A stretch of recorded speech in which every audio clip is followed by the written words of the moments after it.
ദൈവികമായ രക്ഷയും കരുണയും നമ്മുടെ പേരിലുണ്ടായിരിക്കട്ടെ.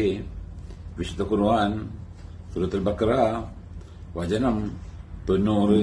ബിസ്മില്ലാഹിർ റഹ്മാനിർ റഹീം.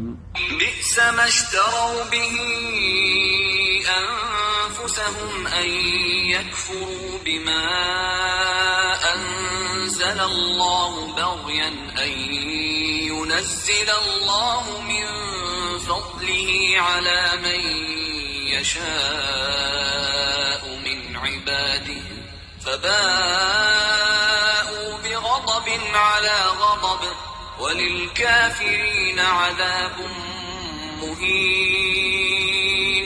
യാതൊന്നിനു പകരം അവർ തങ്ങളെ തന്നെ വിറ്റുകളഞ്ഞുവോ, അത് വളരെ ചീത്ത. അതായത് അള്ളാഹു അവതരിപ്പിച്ചതിൽ അവർ അവിശ്വസിക്കുന്നത്. അതെ, അള്ളാഹു തന്റെ അടിയാമാരിൽ നിന്നും താൻ ഉദ്ദേശിക്കുന്നവർക്ക് തന്റെ അനുഗ്രഹത്തിൽ നിന്ന് അവതരിപ്പിച്ചു കൊടുക്കുന്നതിനാലുള്ള അസൂയ കൊണ്ട് അങ്ങനെ അവർ കോപത്തിനുമേൽ കോപവുമായി മടങ്ങി. അതാണ് അവർക്ക് ലഭിച്ച നേട്ടം. അവിശ്വാസികൾക്ക് നിന്ദ്യമായ ശിക്ഷയുമുണ്ട്.